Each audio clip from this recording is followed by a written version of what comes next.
determination of how best to serve you. Come here.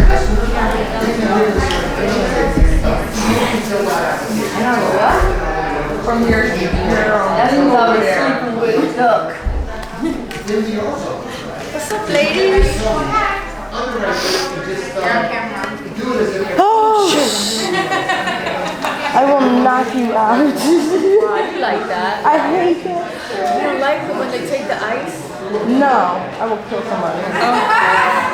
Or just, what the hell's wrong with you? When they rub the ice on you and then Nope. take it off? That cold shit. Tie your ass down your heel. When I can, I'm gonna. So liar.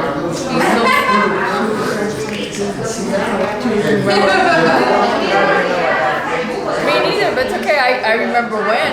I remember the times, the places. Pornhub. You're on camera. How do you know we're on camera? Because I just turned it off.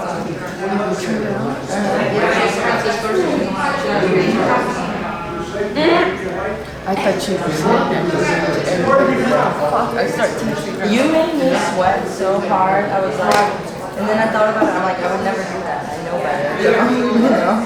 I should. Oh, we're missing something in the time. Okay with what we're doing.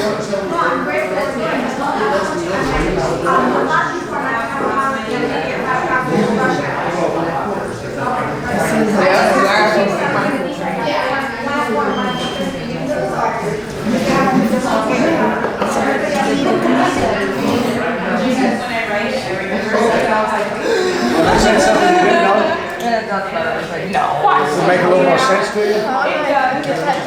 I sent her a text.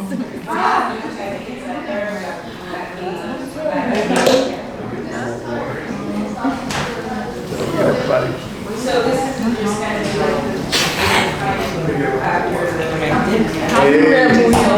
I'm about to get dirty. Wait, that's two. No, that's like three. That's why I be so crazy now. I'm ready to go. And I got a bunch of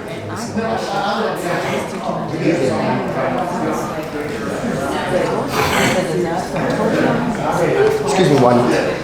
We should, there it is. We're going to be there tomorrow. Kill me. The whole weekend. Oh,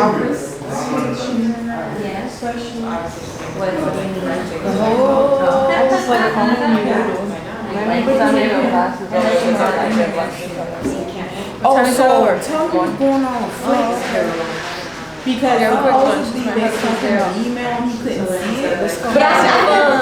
Call me. Look at me. How are you? Shay, where am I? It's Shay's fault. We were doing, I don't know what shot she said. I don't care. She said I couldn't do it. I told her yes, I could. You wouldn't be the first one. Like, figure out me. She already knows I'm the trouble. Because it was like, me either. I'm You're always either looking at each other. Right. And then they talk to me, hey, I'm going to send this, fill this out. They don't just send out fucking random emails and expect the insurance. Like, come on, when you send that, I was like, what the hell? Right. And then you know our history with Trinity. Yeah.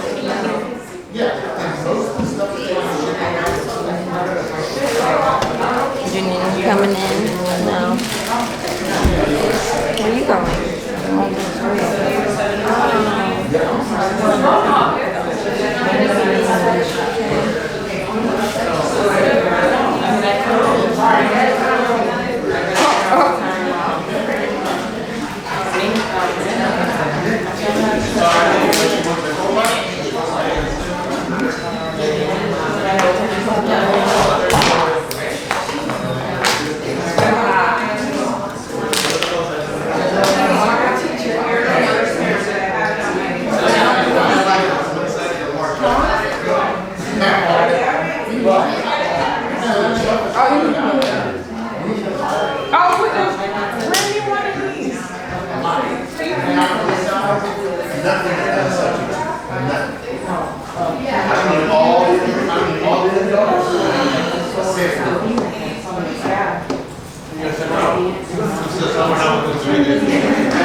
gonna lay down and stand up sometimes, so they're not gonna sit down.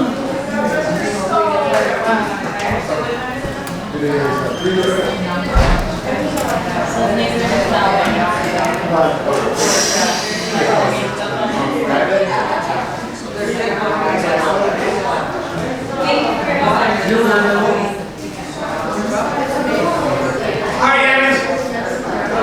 Can you hear me okay? I'm glad you care.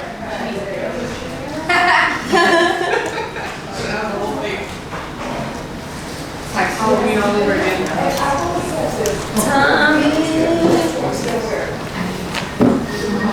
I hope you're enjoying your visit to us, Tommy. He's like, sure. Yeah. Oh, I'm not, no, I like why we're doing this. This is why we're here. Share what I can, my knowledge. That's why it's counting. If they were giving it out for me, take it. Okay.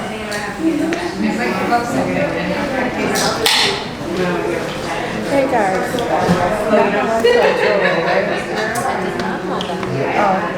Now you know. I think it's on my website. I have stuff on hand that's in the car over at the clubhouse. But it's all $5. The signature pieces is $25. This is one of the Okay, guys, let's go. and I'll give you I'll up. show you some pictures, but I'll give you my website in a little bit. Well, just bring them out. We'll just pass them down. That's what we need to do is pass them down that way. I'll pick up the end.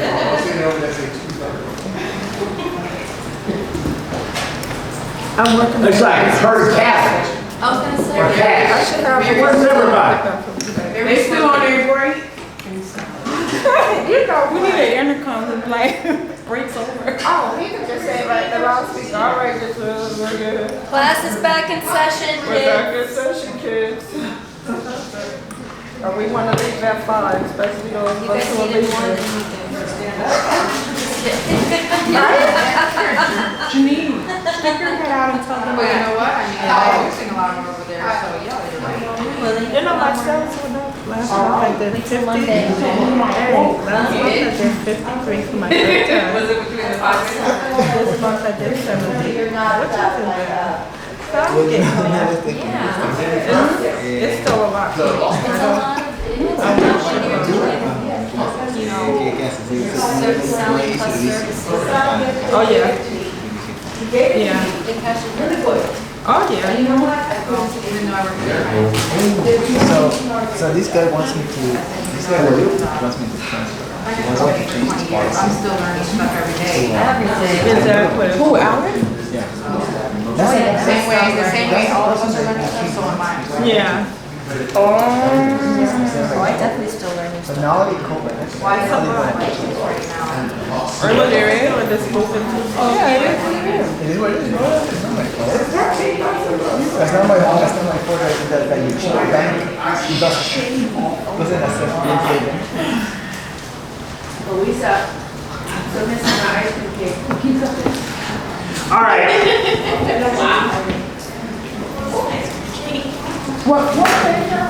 We're on page 12 of section 2.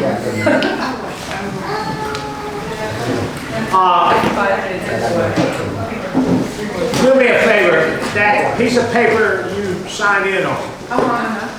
Just before we're through today, when we leave, make sure you put it on the stack. We'll put a stack over the table, okay? We'll worry about that later. Can we count on that part of it? Is that okay with you? I just need that. We are going to have to sign a sign-out sheet just to make sure you are still here for CE purposes. We'll do that before we're through here this morning. Okay. This afternoon, okay? Page 12, this is the regulation. The big time, ICC started in 1935. ICC, the C stood for commerce. The first part of all regulation was to further the movement of consumer goods in commerce. They left agriculture out because agriculture needs for a peak season, and you could not limit people who haul for those things. And the authority they used to have used to be called for public convenience and necessity, meaning it's good for the company, the government, or the customers to have that, and will give you the right to do that. It was very limited. It was only certain goods. My father applied for authority in 1975.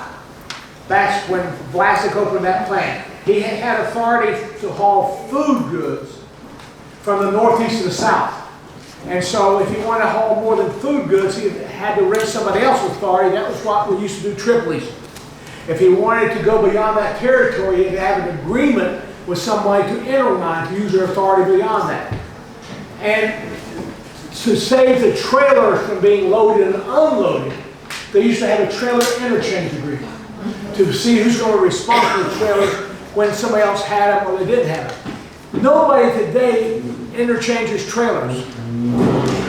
It's an old concept. We'll talk more about that in physical damage. Okay. It's only now for intermodal. We'll talk more about that later. But that's where all those things came from. Back when authority was hard to have, was hard to get control. He had to file his financial statement.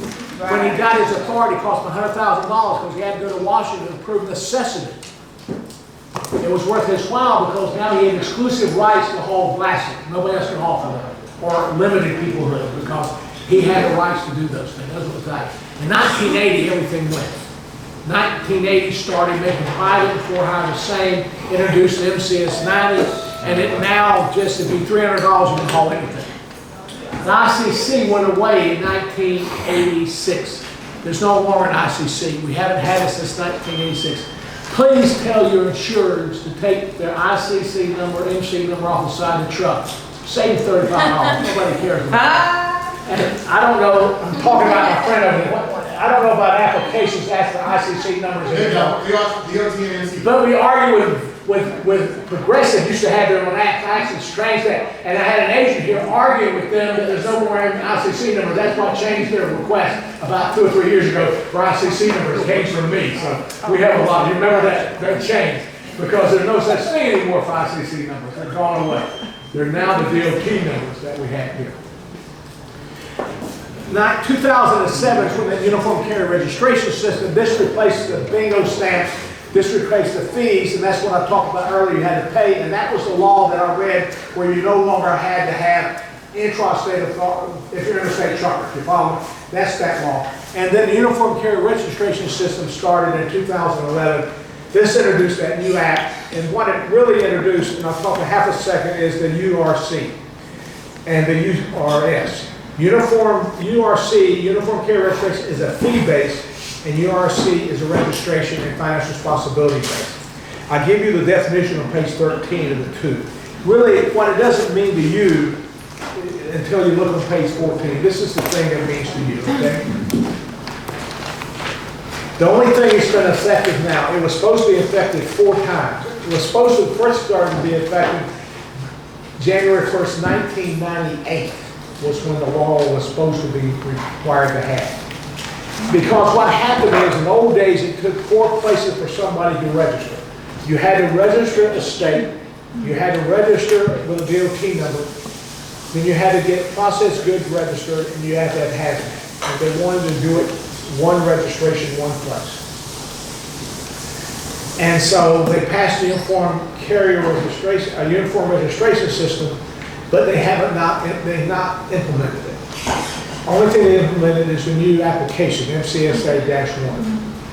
Now, the problem we have, and actually the government did a study, they blame the IT department. What we're talking about is there's about 365 to 70,000 motor carriers with MC numbers.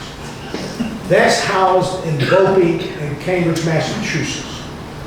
There are 550 to 600,000 active DOT numbers. That's in Washington. They haven't figured out how to merge the two databases since 1998. Now there are some differences, like the DOT number allows a DBA, MC numbers don't. The DOT number does not allow punctuations, but MC numbers do. You know, it's crazy, but. And then we just changed this. This added 2 more digits to the MC numbers because they ran out of MC numbers. The rule is MC numbers are going away somewhere in our future. Maybe my lifetime. I don't know if it is with everything they're putting off. It's going to be another year and a half. What that means to you is once they go away, your exempt hauler, your cattle haulers, your nut haulers, your food haulers will have to have insurance. That's the big difference it's gonna be. When and if it ever happens, you're gonna have to have insurance found for the exempt haul. So Is that's it out? bad for them, but good for us, right? Pardon, it would be a good thing for us, yeah. Right, bad for them, Now, but good for some of them us. now, even accountants, some of these now are written with State Farm and Allstate who don't know anything about filing. Right. You follow what I'm saying? Now we're gonna get in a whole new Gotta arena. feel my guts That's the back. big difference you have here, when that happens, okay? Yeah. We've had 3 dates, but now they just put on the website to be determined whenever they're ready to do it. I've got some contacts with them, and they don't foresee it happening this year. In fact, the person in Cambridge who's in charge of this was fired or resigned mid-year last year, so nobody really cares. It's not affecting any transportation. That's the problem. And until it starts to squeak and people have problems with it, then nobody's going to do anything about it. Here's the current financial responsibility. First off, for hiring private have to obtain a DOT number on page 15. If they have vehicles 10,000 GDW or larger. But an additional DOT number, if the currently, this is the form UCR, requires motor carriers to gain from them permission, authorities called, to haul certain commodities, not on property that has been processed, meaning pickles, not cucumbers, while the property is in interstate or foreign commerce, meaning across state lines. The permission must be obtained before they can start operating, hauling those items. And to do that, they must obtain a second number, that's the MC number. But they cannot use that MC number to proof of financial responsibility until they get a 91X. This protects the public for all activities under this government authority to haul certain types of commodity, meaning processed goods to interstate commerce, and only applies to federal regulated motor carriers, truckers, not intrastate, not exempt. The motor carrier with the MC number must then have a 91X filing. They also must have a processing agent. Those are the BOC3s you see. Anybody here knows what a processing agent is? No. I think I know. I'm sorry? I think,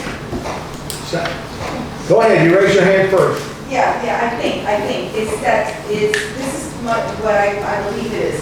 Every state has to have, if the state BOC registers, and the carriers need to register to this agent. Is the way of the FMCSA to control the carriers No. within that state? That's not through the FMCSA.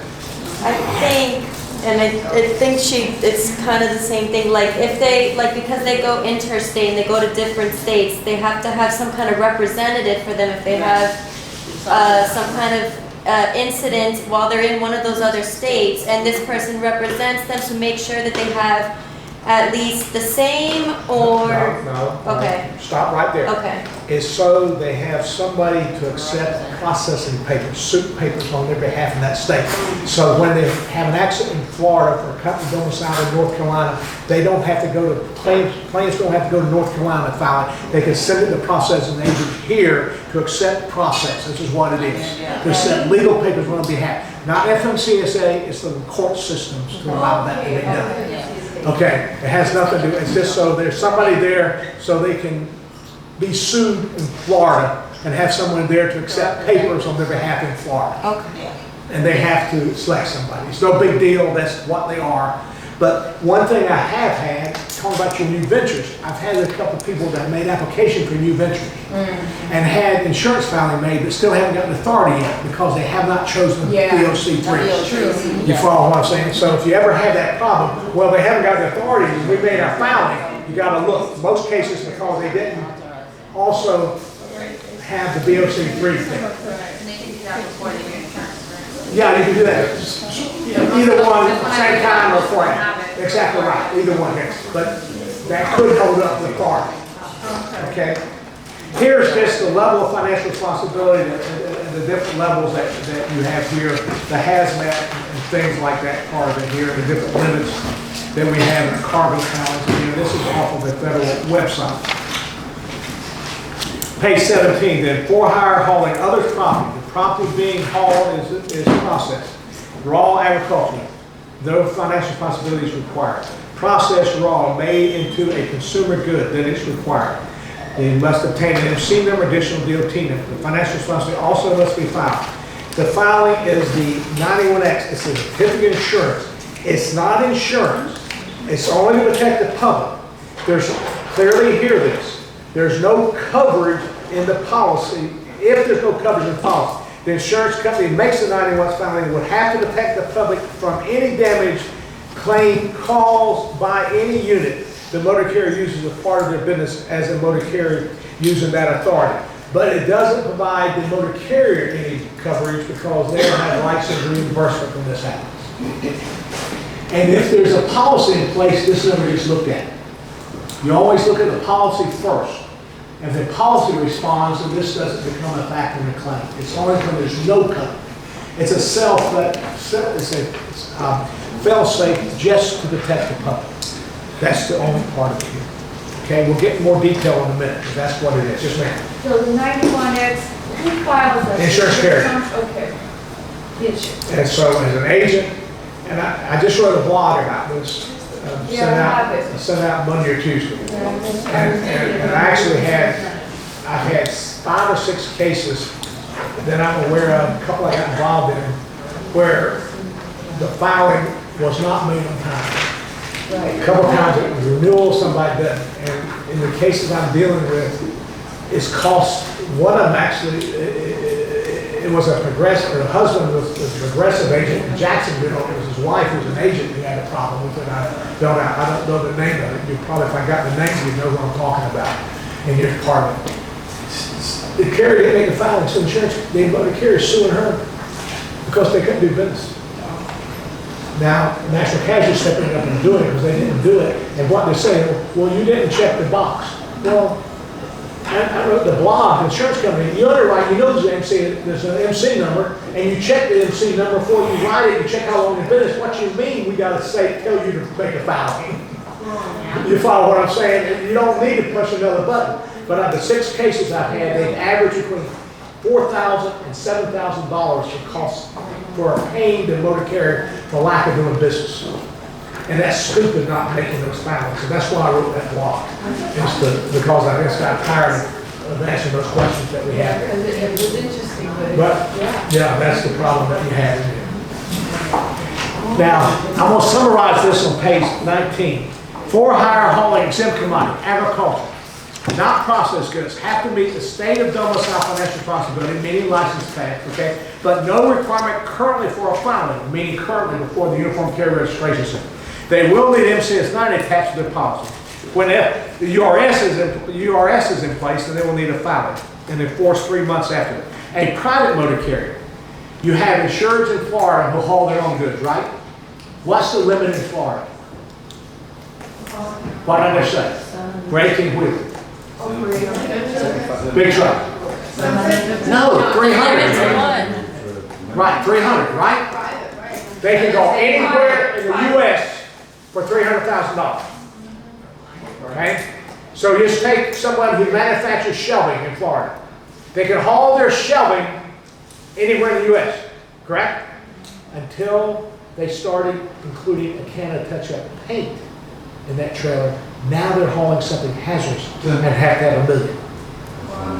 So a private carrier does not have to meet any requirement other than the requirement to wait for the state until they haul something hazardous.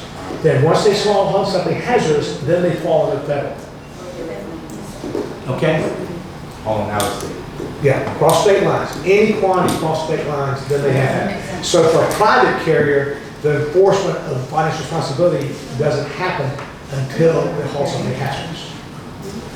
For hire, they have for everybody. And in that case, they don't need a filing, they need MCS 9 attached to the policy. If the Uniform Carrier Registration comes in place, then they'll need a filing at that point. Okay? This is the 91X.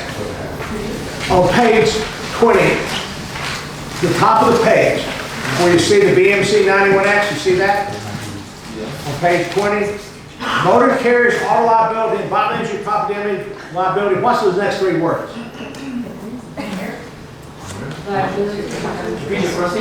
On the top of page 20, that second sentence there. Motor carrier, auto liability, and bodily injury, property damage, liability. What's those next 3 words? How many of y'all send sensitivity insurance to customers? Why do you send them? For proof of insurance, Why do you send them? for the broker so they can do a load. So they can do business. Right. Right, I mean, This. Right, Do they ever come into a claim? of course. When? When your car is lost or something happens, When does it come in? when there's a claim, And? they need proof that the person has insurance. No. When is the only time it comes in place? At the time they're actually getting the car. No. If there's if there's like fraud or something in the No. certificate. But when something happens, when does a filing have any meaning? I mean, the certificate have any meaning? When, no, you're halfway, when there's what? A loss that's not covered. Oh. You never look at the certificate until something happens and the policy doesn't cover it. Then you look and say, who should cover it? There's no different here. The certificate never gets looked at as long as there's what? Coverage. Right. It only comes in place when something happens and there is no coverage. Beyond needing it to do what? Do business. So it's no difference than all the tons of certificates you send out. It's so they can do business. It's just to the federal government so they can operate versus the customers they get a load, but it's for the same purpose. Does that make sense here? Yeah. It's to do business. And as long as there's coverage, it doesn't have a factor in it. It's only when there's what? No coverage does it come in place. It's never looked at until the determination of coverage. Once you determine there's no coverage, and there's an exposure back, we'll dig into that, then this comes in place. Yes, sir, you have a question? No, go ahead. What's the main difference between the MCS 90 and the MCS 91X is a filing. 91X is a certificate of insurance sent to the federal government for people with MC numbers. An MCS 90 is endorsement attached to the policy. It's not sent anywhere. Okay, so what gets them authorized from not active to authorized? An authorized hauler is they make applications that they can haul processed goods and others in interstate commerce. No, He's asking what gets them authorized, what's what the gets them? Does the 91X get No, the authorized? application gets them to the federal government, through authority, the federal government grants them an MC number. But before they can use the MC number, they have to have a filing and they have to have a BOC 3. So they Does that use make the. sense to Sim? So they make it. So, what's your my question is, if the way that you answer your question is what gets them authorized, they have to fill out an application and pay a fee. Once they fill out an application and pay a fee, they have authority. But then they don't really do anything until they sign an agreement with someone to actually haul, then they'll do the other. No. What's the difference? What's the difference? Hold on. Let's go back. Let's go back again. No, He wants to know All right, what's the I'm an interstate truck. Okay? I cross state lines. So the first thing I have to have is a what? A federal DOT number. An MC number. Correct? But I want to haul processed goods. So now I have to have a second number. Now, in the old days, we had to add an OP1. Now you can do it all with the one application process with new MSA-1. It asks you, are you exempt hauler DOT number? Then asks you, you're hauling processed goods as a part of the application. So now they'll issue with one application an MC number and a DOT number and an MC number. In the old days, we used to have two forms. Now you only have one form. Okay, now I'm authorized as a trucker, but I cannot use that authorization until I have insurance. Let me rephrase the question. All right? Because you see that wrong idea of what I'm asking. When you do the MCS 90, you send the insurance and show that. No, the MCS 9 is attached to the policy. It's not sent anywhere. Okay, let me ask you a question. All right? How is insured, right? Right. We did the policy for him, they sent the filings from the insurance company did. No, he's still not saying not authorized. No, he just said he wants a 91X to send to the DOT. What's the difference between the MCS 90 and the 91? MCS 90. An MC. It's an endorsement, and it's an endorsement. Let him answer. Let him answer. Does he have an MC number now? Yes. Then he has to have a 91X to complete that process. Okay? If he's an interstate hauler, he has to have it with or without MC number, he has to have an endorsement with policy, which is MCS 9. That doesn't get checked. The only time that gets checked is when there's an audit in the insurance office. The only person that has to have MCS 90 in their vehicle is a Mexican trucker in the U.S. Nobody else has to have MCS 90. It's attached to the policy. So that has nothing to do to validate his authority. What validates his authority is he has an MC number. Now you have to have a 91X filing. Where does it say not authorized? On the safe. So when it comes to the safer, when it says not authorized, what does he have to do, Tommy, for it to say authorized? Have a filing. All he needs is a 91X to have a filing if he has an MC number. Answer to the question. There you go. That's what That's it. Okay, That's there you What go. does it need to change from not authorized to authorized? Yes, but that's what it is. He has to have an insurance file. And a process agent. What I said, you've got to complete the process. He has the MC number, but he doesn't have authority to haul until you have insurance and a processing agent. Then he's activated his authority. It's just like here. Are you a licensed agent? Are you passed the test, right? Yeah. Okay, and you're an agent, right? You can't use it until insurance company licenses you, appoints you. Same thing here. You are an agent, but you can't use it until the insurance company allows you to use it. Same thing here. I have an MC number, so I'm authorized, but I can't use it until somebody makes it what? File proof of insurance. So you're saying nobody has to authorize it? Pardon? Like in Florida, your safer, your DOT can show authorized without you proving any insurance. No. No, only if you're interstate. It's only interstate in your authority. Florida doesn't have any I'm authorized. saying you're intrastate. Pardon? Intrastate, they don't show that there. Florida doesn't have any authorization. Intrastate. Pardon? So it's still saying. One minute. Hold on. Tell me the question you just asked. We're talking about an intrastate trucker, never crosses state lines, and has a Florida DOT number. He doesn't have to prove he has insurance, anybody authorized. All the proof he has to have, or she has to have, is a license plate of 300,000 if it's a big truck. That's all they have to have. They have to have 300,000 on their license plate, not anything to do with the DOT number. You don't send any proof of coverage to the DOT. Intrastate number. And they don't have authorized and all that. Okay? Go ahead, talk about this. We got other people interested in, so let's talk. Go ahead. No, she's trying to figure out what's the main difference between the MC is 90 The and 91X I get, the MC is 90 is where I'm still a little lost. We're not there yet. MC is 90? We're only talking about the 91X. All right, we'll be there. Let me go through this. I'll show you where it first comes up in its ugly head, okay? I'll tell you the first thing we regulate, all right? Jay Tyson. We have to insure Jay Tyson. He shows that he's not authorized through Safer on the website. But he hauls, what is it, logs, stuff like that. But he had an MC, but he dropped his MC. Okay, that's fine. But he still wants cargo to insure his cargo. Well, So, but it shows not authorized. when it says not authorized, it doesn't mean he can't operate it. He just can't haul processed goods of others.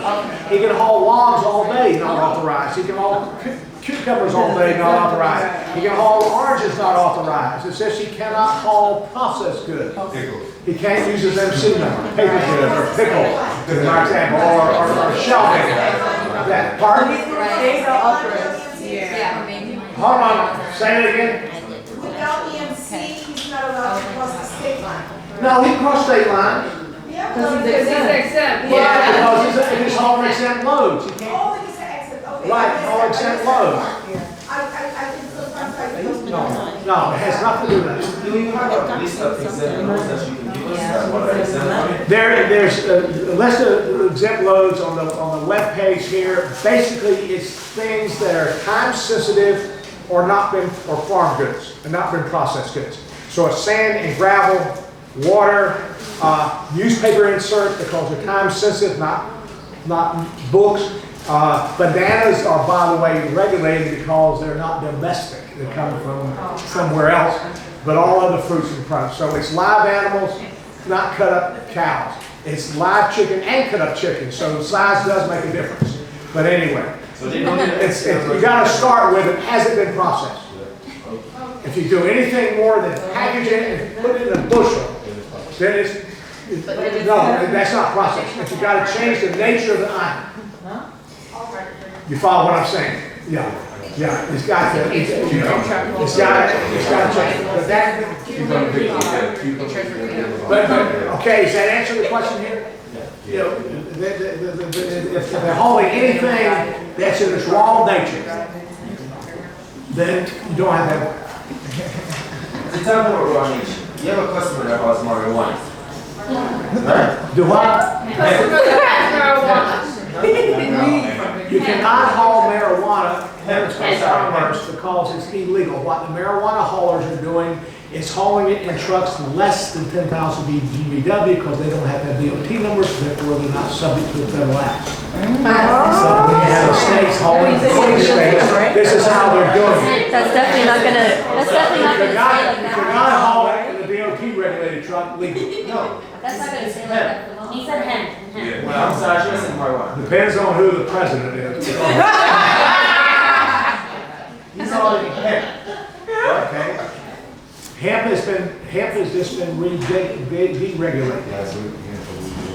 That means regulated. So 1031? No, it's not illegal. Yeah. Hemp is not Would you illegal. need an MC number to haul the hemp or the state or that's not? I would imagine hemp has to be processed because there's a process out of that. Probably, I don't know that question there. No, but then people are probably. Industrial. Huh? He said it's processed. It is, so you have to have it. Yes, so it has to be. But my strong suggestion to you is, that's one of the,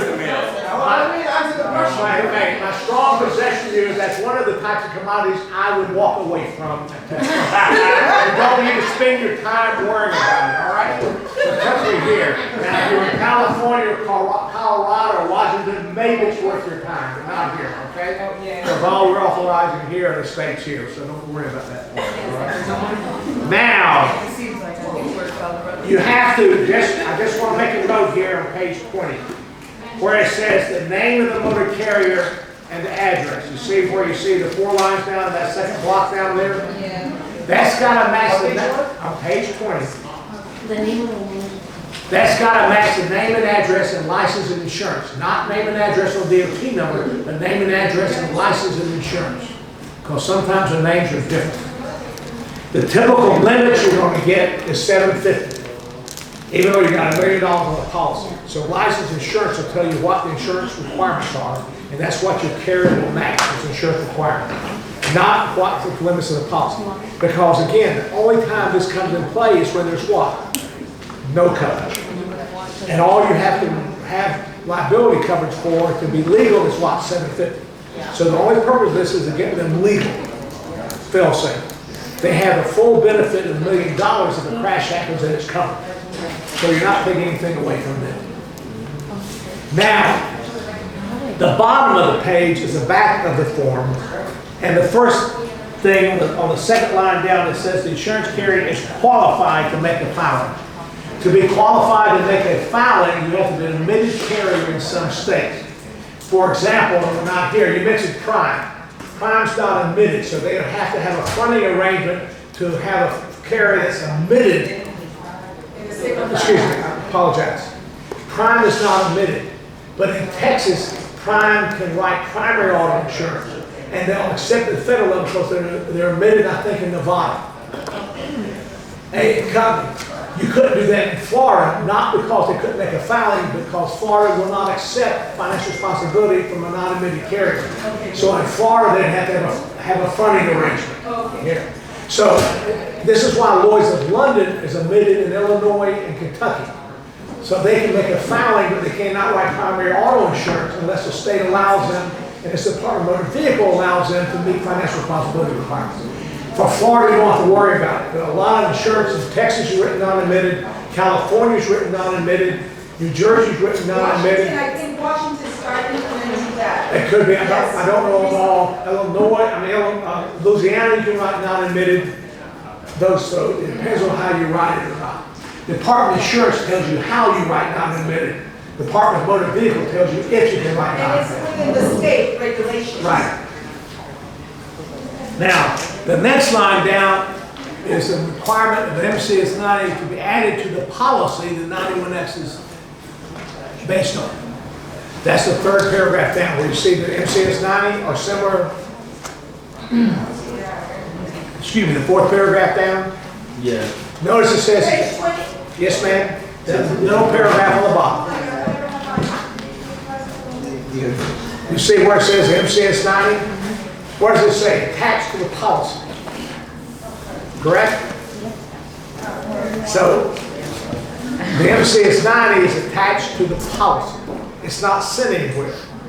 When you send the 91X, you tell the government it's in the policy, but the government doesn't have any more verification except they take whoever made that filing has promised the government it's there. But it's attached to the policy. It's not sent anywhere. Okay? The last paragraph, the second to last sentence in that paragraph is the one that gives us heartburn. Regardless of whether the vehicle is specifically described in the policy or not, all claims, all damages done by any vehicle being operated under insurance authority will be paid for. That's where we cover all their operations, no matter if the vehicle's on the policy or not. This is why your insurance carriers want to insure all vehicles 10,000 DWW or larger than the policy, because we'll have to respond to the public even though they're not there. Now the last one is the one I wrote the blog about. That's the 91X. The 91X is a continuous certificate. It's continuous until canceled. You need to find out from your insurance carriers every year do they cancel the filings every year or not.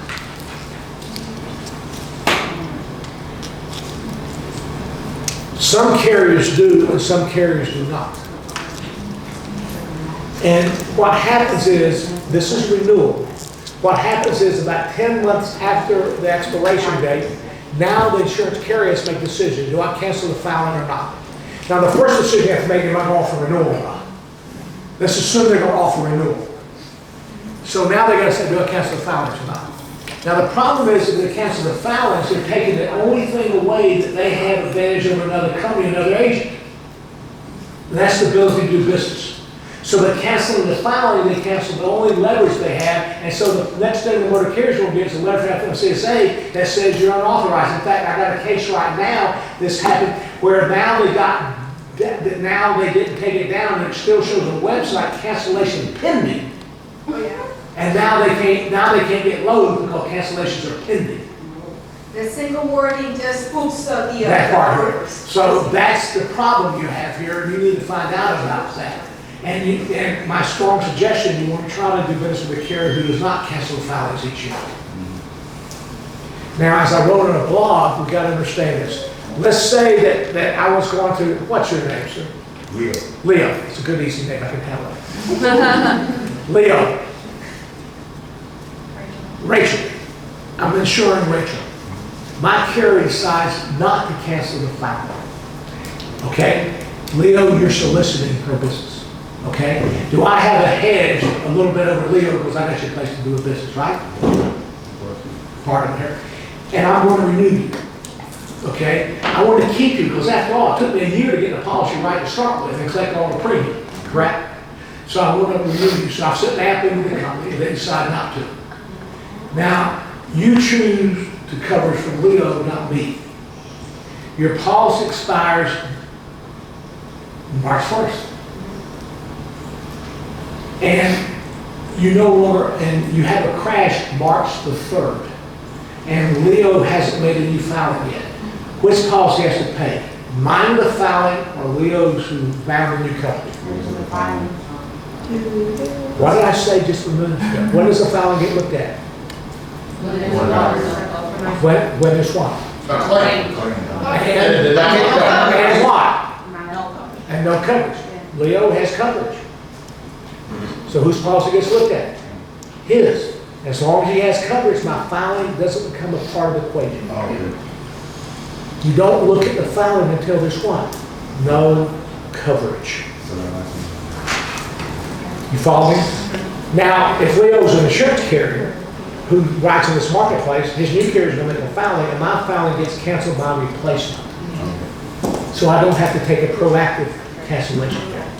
Now, if she doesn't buy new coverage, Then the other thing, what did the carrier lose? My carrier lose. My filing has to respond. But they didn't lose $300,000. They lost a month's worth of premium because we were willing to do what? Renew. And if we renewed, we'd take the premium, right? And pay the loss. So you make a business decision, and carriers, I believe, who cancel filings are just asking for a chance something fall through the crack, a little more extra work they have to do, and why go through all that when you want to keep the renewals? That's what the law says, and that's my thing. But the point I'm making here is to emphasize the only time the filing gets looked at is when there's what? No coverage. From me, the current carrier, or a new carrier. As long as there's coverage, that's no problem. Does that make sense? But you need to ask your carriers when you write it, do you cancel the filings each year or not? Some of them do, some of them don't. That's their business choice. I'm hoping after this blog, if you won't do it anymore. That's why I wrote it that way, because of the cases I just had. Again, it's costing everybody money and time. All right, so on page 21, this is summarizing 91. The certificate of insurance. It's not insurance. It's just to the operator. Okay. The name of the CO reflects the motor carrier is the name the motor carrier has told the government they are reflected in the license in the federal website license insurance. So this is to complete the process of being legal. This gets back to your question here. Legal means to have permission to authority. Okay, this completes the process. The insured in the policy issued to the insured carrier is the owner of the assets exposed to loss, not necessarily the name of the government. So you got to make sure that we got the right name insured in the policy. We'll talk more about that. It doesn't always have to match. The limits are what's reflected as license insurance, not necessarily the limits on the policy. Civic insurance must have MCS 90 attached to its policy. The protection to the public for the unit specified or not. So the continuous proof of coverage protect the public until cancellation by the insurance company or replaced with another 91X in the same name and limits, and then that will cancel the filing. The 91X becomes involved in a crash when there is no coverage. If coverage, public still is protected by the insurance carrier's payment of the judgment against the insurer, but the insurance carrier can seek reimbursement if there's no coverage. Excuse me, if no coverage. They can seek reimbursement. To keep authority active, they must have a 91X, which is continuous until canceled. If cancel authority is revoked, this is a question that we had earlier here. You follow what I'm saying? Inactive. Do we know if the insurance carrier is canceled each year or not? That's what you got to decide when you do this. Because what happens is, in Rachel's case, what I'll tell her is, look, my insurance company cancels the filing just because unless you're willing to pay me the premium up front. It's the bad little government that makes them do it. Always blame the government. That we still live you, love you, we still want you, but listen, the company having to do it because the government makes it. That's the way you explain to Rachel. You follow what I'm saying? To get through that. But you got to tell us what's going to happen. Because now the SAFER's going to show their cancellation in place. You follow what I'm saying? This kind of stuff. And now there's something I don't even know about that happened in this last case. There's a screening company from brokers called Carrier 411. And if they have a gap in that downgrades, they downgrade that motor carrier, and they're not able now to get preferred loads because that's a part of their formula. I haven't looked into it. They're in Orlando. I'm hoping to go visit them and find out what they did. But this is what happens with all these cancellation things. They fall through the crack. It's going to feed your insurance. So this is why I wrote the blog to encourage them not to do it. All right? Now, next thing is the Motor Carriers Act of 80. This is the law. This is the major change in regulation, meaning on page 22, you no longer have a certain authority to haul certain items in certain territories. Now anybody can haul anything, even low-grade hazards, with no other authority, anywhere. It's general commodities over irregular routes. That means I can haul anything, anywhere. The authority no longer is exclusive, it's open up competition. It increased the limits to 300,000 in 5 years, then to the 750 here. It went from 91X from 91 to 91X. The big difference there is the 91 says the insurance company is obligated to pay whatever the law requires. The 91X allows it to be layered, meaning the insurance company can limit their liability to $750 or $1 million, no matter what the law would require. And so now we have situations where you have some hazmat carriers that need $5 million, someone can write $1 million on the line, and someone can write 4X of the million. And that's what the X allows it, is to be layered. Okay? In most cases you deal with is academic in your part. It is important from the insurance carrier standpoint, but not as far as you, but that's what the X allows. Yeah. The endorsement this endorsement is required with a 91X filing. The MCS 90 or similar protection of the public includes environmental restoration. Here is the law itself.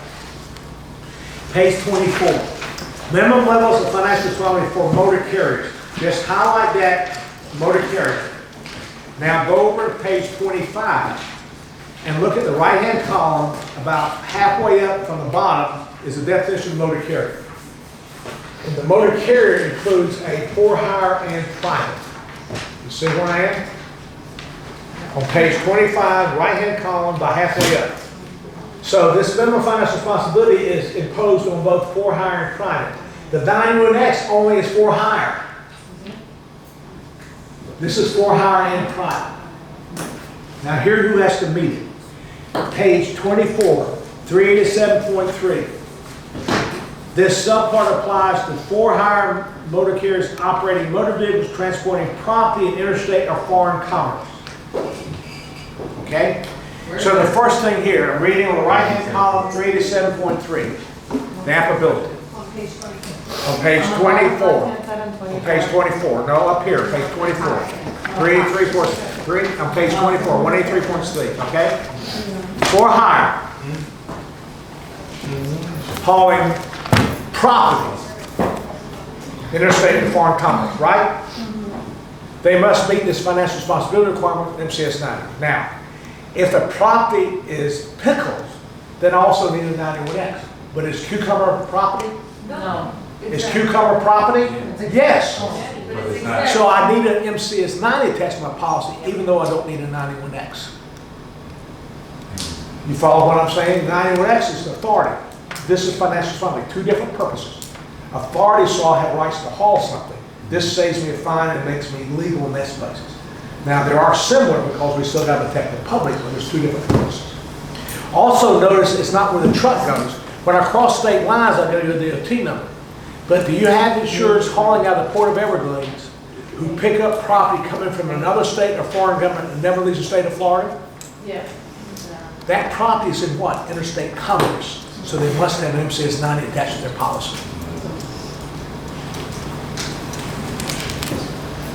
So there are intrastate truckers without a federal DOT number, without a federal MC number, that needs an MCS 90 attached to their policy.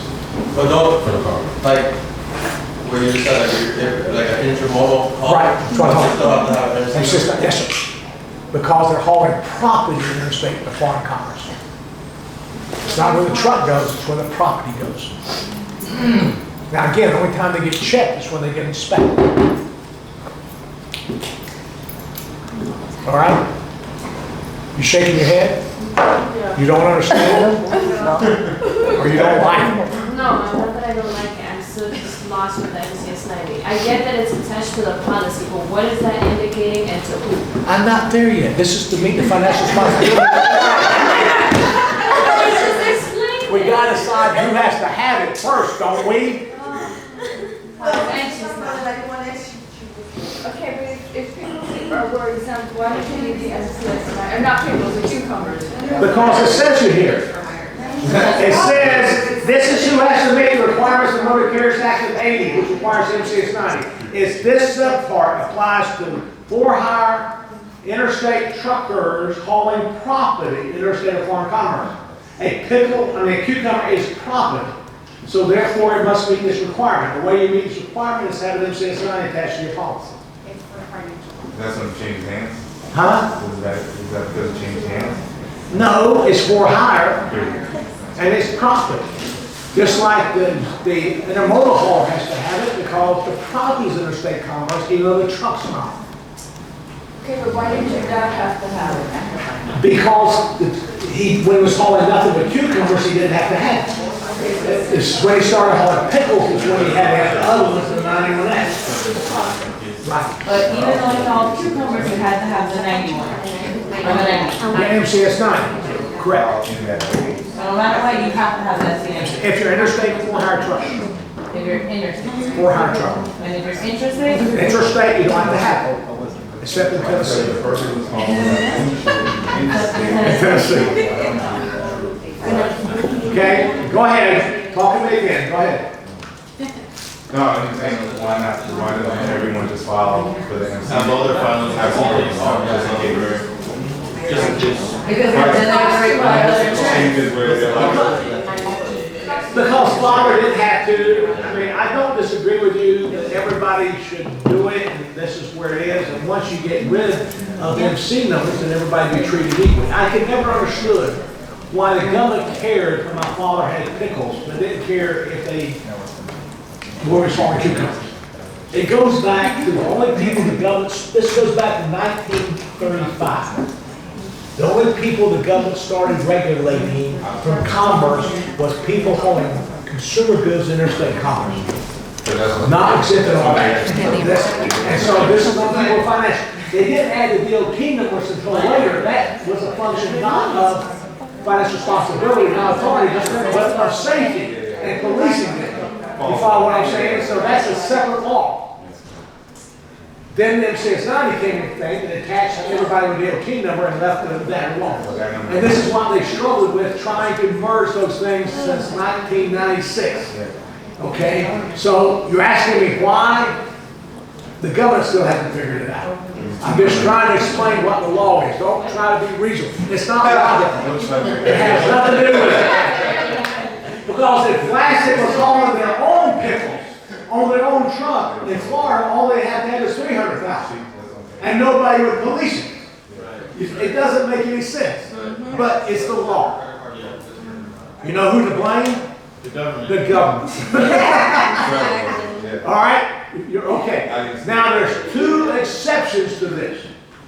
This is under, no, the second, there's one other requirement, that's under B.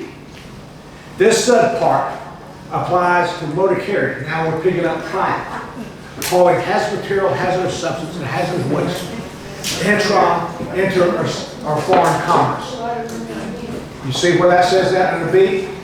So really what it does, if I'm for hire, it means I'm going to have to now have $1 million or $5 million. If I'm private, I don't have to have anything until I haul something hazardous.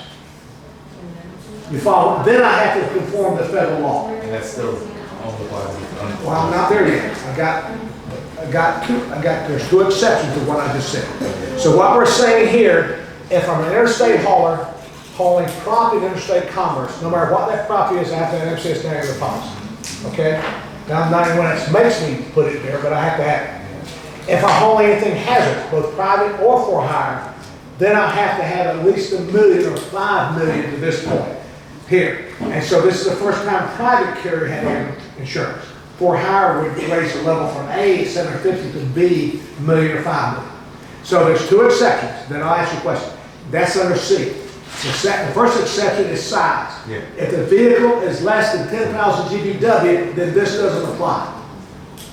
This is why your carriers are saying, we got insurance on our policy, all vehicles that insured owns and operates 10,000 GVW or larger. That's why this is where they get that question. Because if it's less than that, they don't have to worry about it. But if it's more than that, then they have to do what? Worry about it. And since we got to protect the public against anybody using those vehicles, then we want to make sure on the policy we get a premium for it and we underwrite it. Okay? The second one is the dumbest one. It's how far you're to the state line. You live in Jacksonville, right? Yes, sir. Could you have a risk in Yulee, Florida? That's a lawn maintenance company. Most definitely. Huh? Yeah. I have an aunt in Yulee, by the way. Yeah. Could they go across and have a trade area there for lawn maintenance company could be in Georgia? Oh, most definitely. Go out before you there. So if they cross the state lines in a vehicle with 6 tires and have a weed eater, then they would have to meet this because it's inequality. But if they never cross state lines, they'll have to haul in bulk. Okay? So you pay that same lawn maintenance company in Orlando or Miami particularly, it would not have to have it because they're not across the state line. You follow what I'm saying? In Jacksonville, they would have to have a crate line, or Tallahassee, or Charlotte. So it depends if you're insured across the state lines or not. That would be private, not for hire state truckers. So there, it's mainly people you all don't write. It's mainly contractors, these kind of things. Now, you take fertilizer. If a farmer's hauling fertilizer by bags, if they haul one bag of fertilizer across state lines, then they have to do it. But if they haul bag fertilizer in Florida, they wouldn't have to do it. But if they have the bulk fertilizer trailers, now it's in bulk, they'd have to do it. They'd have to meet this requirement. Okay? All you need to know is your truckers have to have a what MC is 90. And the MC number requires them to have a 91X. Does that make sense? Yep. Now, on page 26 is left-hand side, bottom of the page is defined. Page 26. If the insured, the bottom, under D, the very last paragraph on page 26, left-hand side. Criminal financial responsibility for this is in the insured's office. The only time this gets policed is when the DOT officer knocks on your insured's door and says, I'm here to inspect. Less than 3% of every motor carrier ever gets inspected. This is why the intermodal company doesn't get policed because the MCS 9 because they never get inspected. There's no positive proof of this. This is just the law. I mean, when we coming across Alligator Alley today, there were a number of people who were speeding, if you believe. Going over, but are they breaking the law? But nobody's policing. Same thing here. They're breaking the law by not having, but there's no effective policing force of it because they're not going to get inspected. That lawn maintenance company's never going to get inspected. It doesn't mean they don't need it. It doesn't mean they're not required to have it. It's just what? They're not being inspected, so nobody's enforcing it. But if I have to have it and don't have it, then I'm subject to $11,000 a day fine. Wow. How do they get inspected? You had a crash, you had an accident, or you venture. And if you get a questionnaire, a phone call, and you venture, and you don't have all the right answers, the DOT officer comes looks at you. This is when it's going to happen. If you give them some reason to think you're unsafe, first on when you venture, I don't know if you know what you're doing, I'm going to police that. Or second, I've had a crash, I've had a lot of violations, I got their attention. Then they're going to police it. That's when they're going to look at it. Okay? There is one exception, and that's under F. It doesn't deal with you, and that is if on the top right-hand side of that, that's a Mexican company, has to have MCS 90 attached to the policy. Because we can't go to Mexico to inspect their policy and their locations in Mexico. So that would be the other exception. In Canada, right? We can't park. In Canada either, right? Well, Canada, we have some reciprocal arrangements in Canada. Now, I'll tell you something scary, and I had this related to me, and I've never seen this done before. But a DOT officer, he must have had a real reason to be just anal that day. Inspecting. All the limits they had on endorsement was $750, but they found they hauled 6 bottles of rubbing alcohol interstate commerce and fined $3,300 for not having $1 million coverage. $1 million worth of coverage, it's hazardous. Oh, I've got a good one. Yes, it's alcohol. Pardon? Well, again, and the only way they even did it is they went through the bill of lading to see what they hauled and found that out. The trucker never really realized it was in the package. That's going overboard. I've never seen that. Typically, they call you up and says you need $1 million. As long as you send a certificate there, as long as you send a UMCS 90 while they're still doing the inspection, $1 million, then they usually waive it. If they were, for some reason, they meant to pay their salary that day. Go ahead. I had an issue with an insured once because he was going through an inspection and they wanted the MCS 90, or the MCS 90 reflected reflected $750, even though they had $1 million in liability. But because that insurance carrier, it was National Indemnity Company, they won't put more on the MCS 50 than what the required amount is. And most of my insureds have gotten away with it through the inspection as long as I provide other proof. But I had one guy who the inspector wouldn't accept no matter what, and they actually got put out of service because of it. Well, you next time call me, he's wrong. Then inspector cannot, it doesn't have anything to do with the policy. It has, do they have enough limits in MCS 9 to meet the requirement? Then the inspector's wrong, I got it written from the FMCSA, they're wrong. Okay. All they look at is what the requirement is and what they're hauling. Now, if they're hauling something that required $1 million, you Well- follow what I'm saying, they could be put out of service until they got the $1 million. Well, I But really I'm went talking through about, it has nothing to do with the limits on the policy. There's no law that says the MCS 90 has to reflect the limits on the policy. All it has to reflect is what's required. As long as it's required, you met it, unless the offer, you see, I'm not here yet, I'll talk more about the application. The only way you know what the limit is what the insured says. And as long as you've done that, but a lot of your insurers don't know what, and they're not really lying. Like my son-in-law, he said he's hauling building material. Well, I know he's got a skid loader, and I know a couple times a month, he might take the skid loader. Now he really needs $1 million. He didn't lie. You follow what I'm saying? He just didn't think that part, or like the rubbing alcohol. And so if in inspection, they find they're hauling something that needs a higher limit, that's when they can be there, but not to match the limits on the policy. Well, you know, I had gone to bat for this guy and I spoke to the inspector, I spoke to the DOT, I spoke to everybody. And what the inspector was claiming was because he had machinery and the machinery had at one point in time has a gas tank that there must be gas. Oh, no. If in it's it at on one machinery, point they need in $1 million. time. They did need $1 million. Right. But what was required from the FMC, like what state required, whatever, says $750. So what your insured has to do is refile the. We did, we refiled. And then as then it should show $1 million at that point, and then It didn't. well, then the MCSA, blame the government on that. That's the case you have to have. We went through everything. We filed a class 9. It's like a non-hazmat. Some insurance carriers would go ahead and inspection is in the $1 million. National Indemnity is a little more conservative than most people. You don't have that. You're just dealing with the wrong company on that part. But what happens is they want to match, and most times they'll send a new 150 saying they're holding saying they're holding machinery. Now it will trigger the $1 million, and now they'll make the $1 million. Okay, that's what you have. So what I'm saying in this case, and go back again, they were hauling something requiring higher limits. Okay. It wasn't matching the policy limit. I'm sorry that I talked about that. Okay.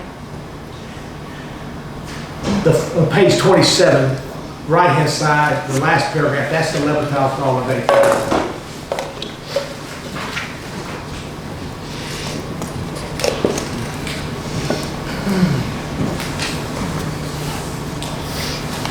Now we're going to talk about the MCS 90. Are you ready there? What's your name? Michelle. Michelle. This is next. Everything I'm going to talk about now has to do with MCS 90. Fair enough? I can't wait. All right. First off, MCS 90 is an endorsement on a motor carrier's insurance policy to meet the financial responsibility requirements of the Motor Carriers Act of 80. So it's an endorsement. Where do you find endorsements? Policy. It's not sent anywhere. It's an endorsement. It's not a filing. It's an endorsement. The 91X filing sent to the government and the MCS 90 tested policy are not insurance. Only protect the public with no coverage. No protection to the insured in either one of these cases because there's no coverage because you can seek reimbursement. If coverage to the certificate of insurance and the endorsement do not get involved in the case. Cancellation provision. The insurance provider wants to cancel the policy midterm that the MCS 90 is attached to. Therefore, the policy expires. Why would the insurance company want to cancel a policy midterm? Why? Non-pay. They have to give 36 days notice, even for finance companies. Because the reason the finance company has the authority to ask it to be canceled because the insured gives them the power of attorney to handle that policy. So the finance company has no more rights to ask than the insured has to cancel. So you have to give 36 days notice, even for non-pay. So the first thing you learn here as an agent is you got to get 25% money up front in good funds. Anybody you write, or you write it with a direct bill company. If you write account current, you've got to get your money up front. And every insurance company requires that. Even when you add an endorsement, if you're on account current basis, you got to get a 25% endorsement you add before you add it there. You got to get your money. Now, the option here is to do direct bill or have a finance company that you don't have recourse on. Then you have to then get the down payment that the bill company requires of the finance company. But you do not want to be the bank here. You cannot stay ahead of the unearned premium unless you get 25% down. Progressive learned that the hard way. Did they not? No comment. But am I right? They used to require less than that, but they found it, once they got heavy in this, then they went from that 10 to 20% down the hard way on their direct bill, okay? And we went through that. Is there any exception to why they can cancel a policy and not notify you 36 days or 35 days? The policy expires. So if you do anything illegal, unscheduled drives or vehicles, that there's no, You have to get 36 days period. There's no exception. Now, what you're dealing with is some states, Florida is one of them, that if your policy is enforced for more than 60 days, some states say 90 days, then you cannot cancel a policy for other than loss of driver's license, material change exposure, those kind of things. But you still, if it has an MCS 90 attached to it, you still have to give the 36 days notice to cancel MCS 90, the policy with MCS 90. So like about after 90 days after you cancel, or you can cancel? In Florida, you cannot cancel the policy except for non-payment after, I think it's 60 days in force. that's a loophole with Progressive, by the way. What? You just So add if we have a to mini truck, policy you got to cancel wait 90 days. after the 60 days, right, Sophia? All the time. She said all the time. Well, it depends on how long. If the trucks are different, or the drivers are different than previously, that would be material change in exposure. Let's change the next one. And if the gross is too much, you could argue that. Whether it's worth arguing or not would be a whole different world. But for any reason, if the insurance company cancels a policy midterm, they have to give the insured not 36 days notice. Okay, in writing. Okay? Now, why would the insured want to cancel their policy? Better, cheaper coverage. They need cheaper coverage. Not because our buildings can't afford it. Now, here's the wrinkle. And this is something that you know, and most people don't, except people who listen to me. There are, or were, 2 MCS 90s on the federal website. 2 MCS 90s insurance carriers used with 2 significant differences. One policy had an of, and one policy had an or. And that difference was the notice the insurance carrier, the insured had to give us. And this, here, there's 2 forms on page 29. When the insured requests cancellation of the policy, addition date 3/31/12, cancellation is endorsed by, may be effected by the company or the insured. You see, or, that's bilateral. So the insured also has to give us notice for 36 days. I know it says 35, I'll explain why it's 35 here in a second. I'll tell you that. What time's the effective time of our policies? 12:01. So if I make it 35 days from now, all I've given them is 34 days in a minute. This says 35. So it's got to be 36 days from now to give a full 35 days. This is why it's a 36-day notice. Some judge somewhere ruled that many years ago. Now, the other one that a lot of insurance carriers have used is the second one. Cancellation endorsement may be effected by the company of the insured. So now the insured does not have to give us 36 days, only the company has to give the 36 days. Now, where does this come involved with you? And what happened is, I had a letter, this is a typo. The FMC admitted typo. I got a letter from them many years ago that actually, Hurricane Charlie, we lost it, that says I was right, and they went back and changed the or to an up. I mean, the up to an or. But then all of a sudden it got back on the web page. These 2 were on the web page at the same time, those wording did. I went in October of last year, and now they have an online thing, and I asked them a question about the difference in it. The next day they took down the of. Wow. Which is wrong. The or is right. The of is wrong. The next day they took it down. I don't know if I had anything to do with it. But it stood there for years. But now there's only one with the or, which is correct. Now, where does it affect you? If you ever get an opportunity to write a risk where your premium is less, The problem you're going to have is what the MCS 90 on the policy you're replacing. If it's the or, then you got to make your policy effective 36 days from now. Because the insured has to sign the lost policy release 36 days from now. You follow what I'm saying? Because they have to give us notice 36 days. But if it's an of, then you can cancel immediately. And the insurance company has no right to hold the 36 days premium because once the 91X is filed, cancel. Because they have no right to hold it like you did before. That's the difference. So it only comes in play when you're canceling, when you're replacing a policy mid-term. And it will always be in place for hopefully for the next year because hopefully every insurance company that gets my memo, most of them do, will have gone back and gotten the right one. But that's a quirk that happened in the cancellation provision here. And I found out about it because Marcy replaced one I had in the book and I was reading it and I said, it says of. And I caught it when I was reading it. It's when I bought it here, but it went on forever, but that makes the difference, all right? So it's important to know this part, all right, that part. Were you aware of that, Lola? And you understand that some of us require the 36 days? Yeah. They don't have a right to if they have the of. Yes. And hopefully you'll check and hopefully they don't use the of anymore. But both of them are on the website. The or is the right one. The or goes back to motor carriers activation. But the of's not on anything. The of's not there anymore. It used to be there. It's not there anymore. Thanks to you. Well, I like the of because it's easier to do, but it's not legal. So this is where I wrote the change, and this is the blog of page 30 and 31 to explain that in 32. What do you write that to, like a general inbox or?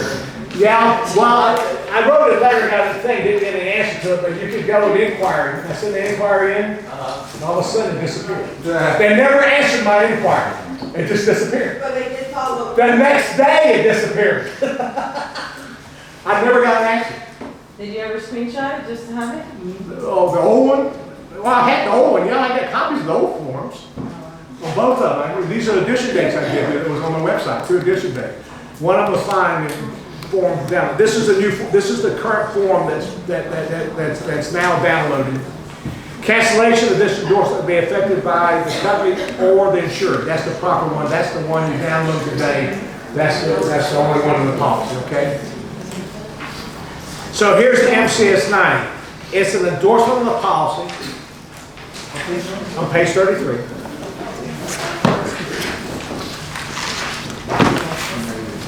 It meets the Financial Responsibility Act of 1980, as you see on the top part of it. It's for public liability. Notice, back again, notice it says it's an endorsement. What did the 91X say it was? Remember we did that first line? What did the 91X say it was? Well, a certificate of insurance, right? Which is sent somewhere. This one is a what? Endorsement, which is what? Added to the policy. That's the due date, okay? The issue 2, again, the motor carrier that's insured on the policy, and you've got the policy number, the effective date, the token staying, and the insurance insurance company, and then you have the various limits. And then you have the cancellation provision that we already talked about, all right? The next page is the wording in it that bothers us here. And it's really the second paragraph down. The first paragraph that says we conform with it. The insurance policy lists endorsement attached. I'm reading on page 34. I'm reading the second paragraph down. And I'm going to spend and look at a number of words in here. The insurance policy lists endorsement attached provides automobile line insurance and is mandatory by the assurance compliance of the insured within the limits described here in the Motor Carriers Activation. Okay. The next paragraph down says, in consideration of the premium stated in this policy, which insured attached, the insurance company, the company agrees to pay. This is the first note here. They only have to pay. If this was a typical insurance agreement that we'll look at tomorrow, it says we have to not only pay, we have a duty to do what? Defend. As long as you have determined there's no coverage, MCS 90 does not require a defense. All it requires us is to pay.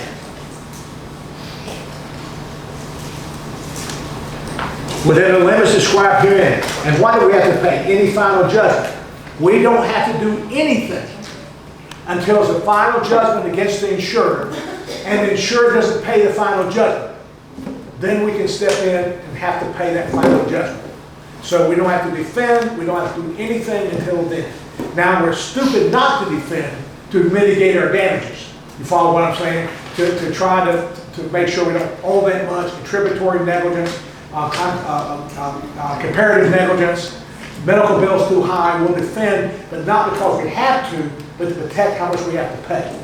We have no duty. And if you've been in business long enough, I'm sure you have done this here, and I'm sure you have too.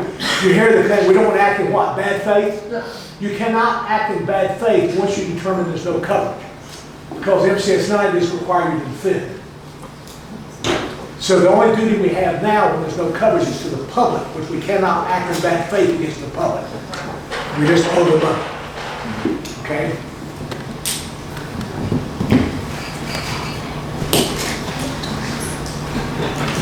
Recover against the insurer for public liability. That's the next big word. Public liability. Underline that. Because now we go up the paragraph above that, and you have the definition here of public liability. Public liability is what? Can you read that for me? I forgot to put my contact in this morning, by the way. I've been reading pretty good without it, right? Yeah. What does it say? Public liability means liability for bodily injury, property damage, and environmental restoration. And environmental restoration is the next, and that's pollution cleanup. So the first question you have to ask for public liability, does your insurance carrier add a policy to cover pollution losses caused by cargo? That's the CA 9948. A lot of carriers you do. Progressive does not. I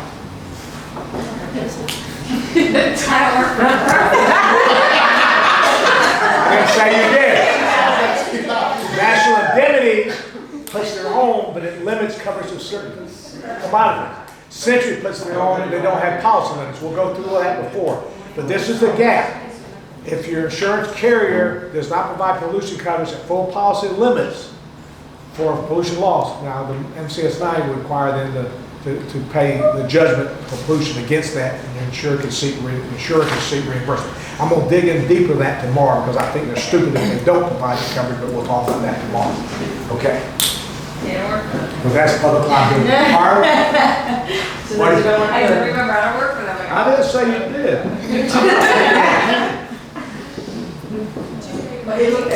Any final judgment against insurer of public liability resulting from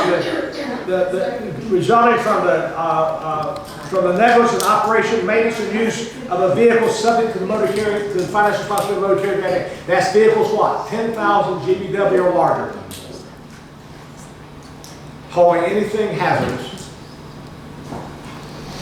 in interstate commerce, 10,000 GVW or larger.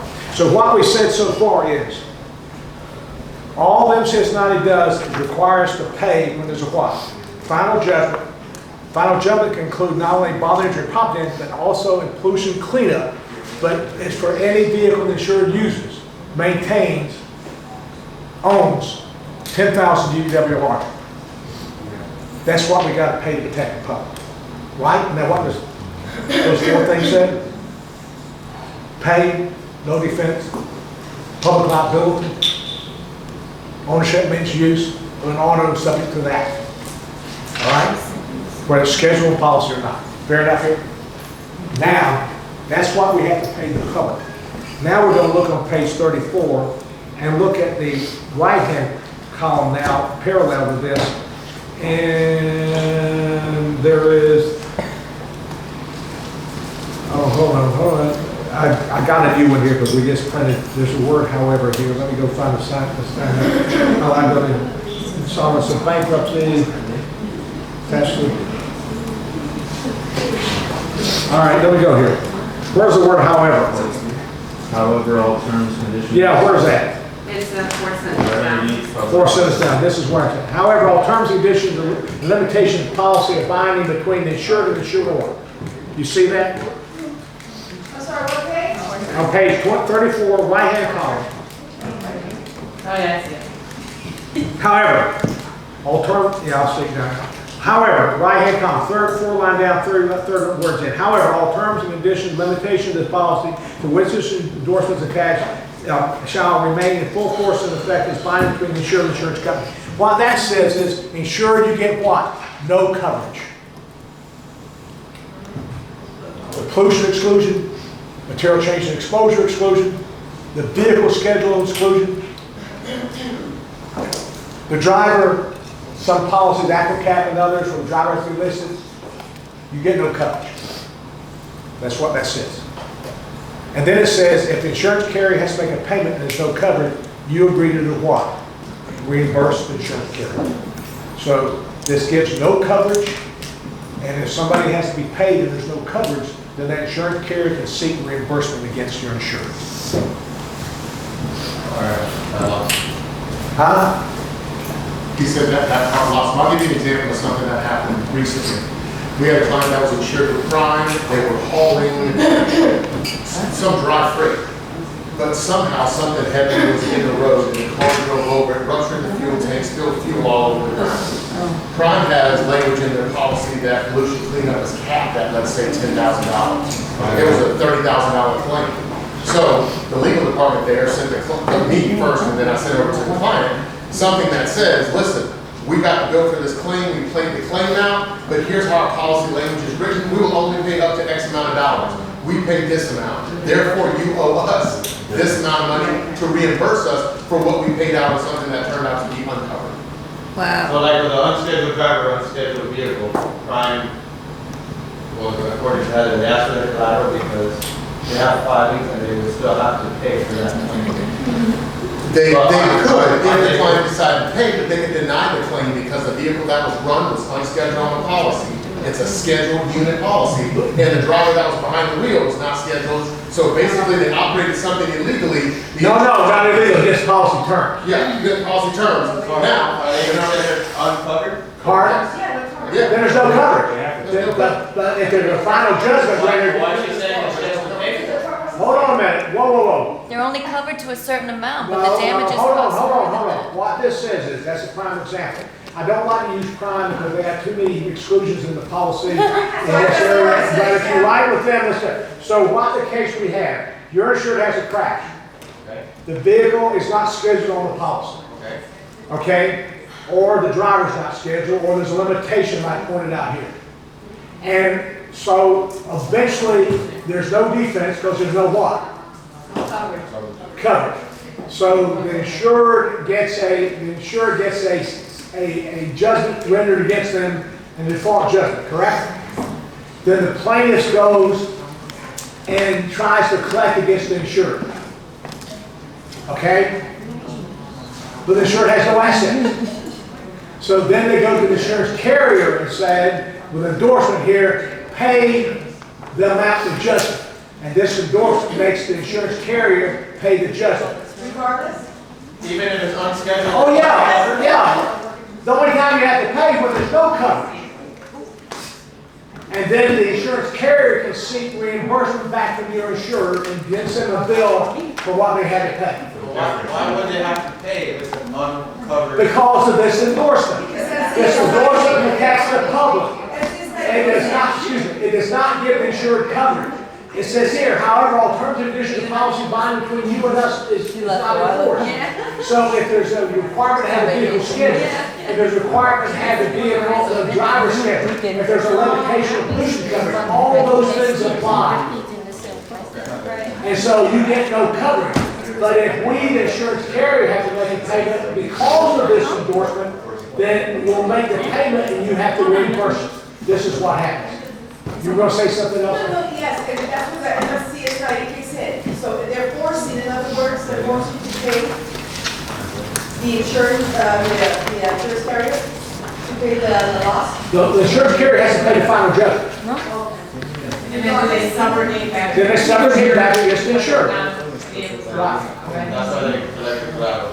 Well, nobody else collects the collateral. Nobody else. Prime does. This is why, what scares me in this, okay, particularly in Prime, I know they're the only market. Do you clearly tell your insurer in unequivocal terms about a vehicle being scheduled, a driver being scheduled before they have coverage?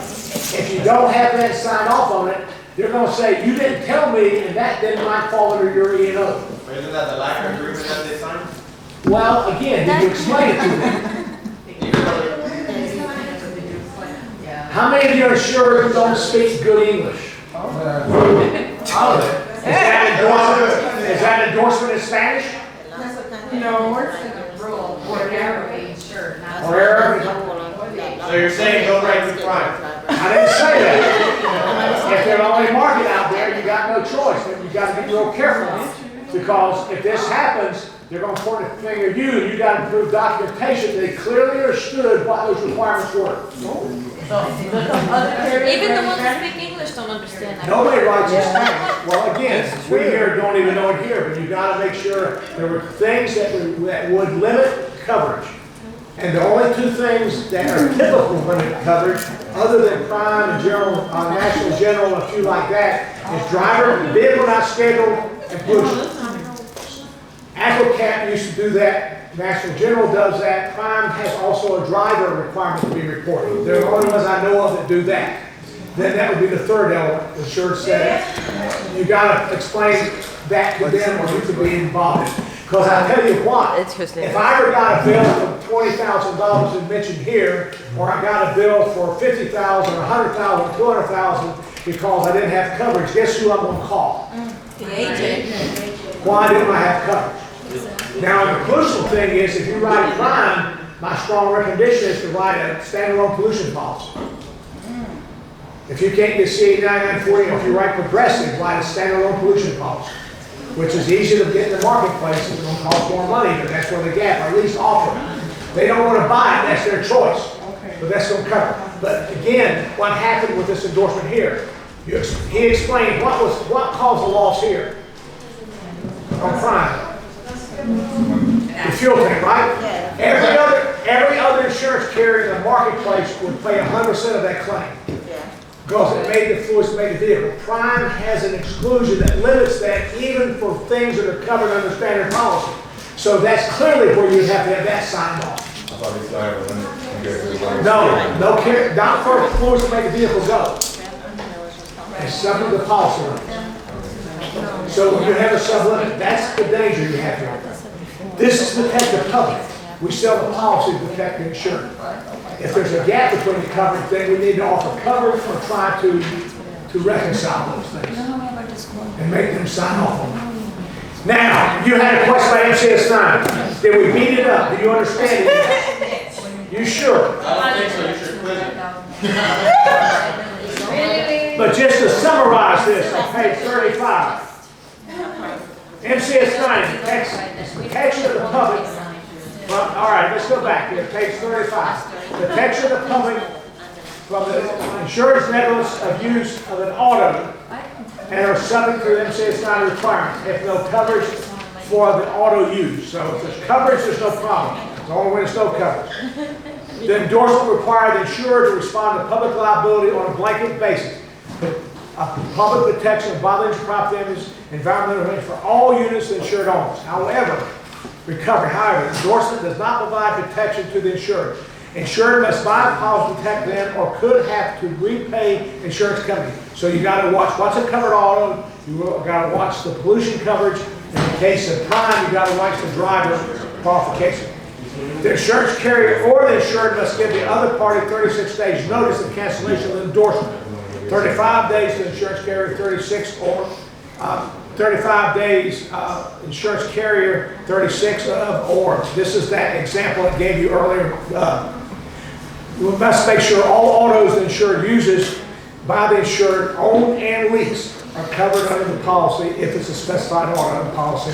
If it's any auto policy, then there's no problem. If you add hired auto to specified, it helps. You get more coverage later.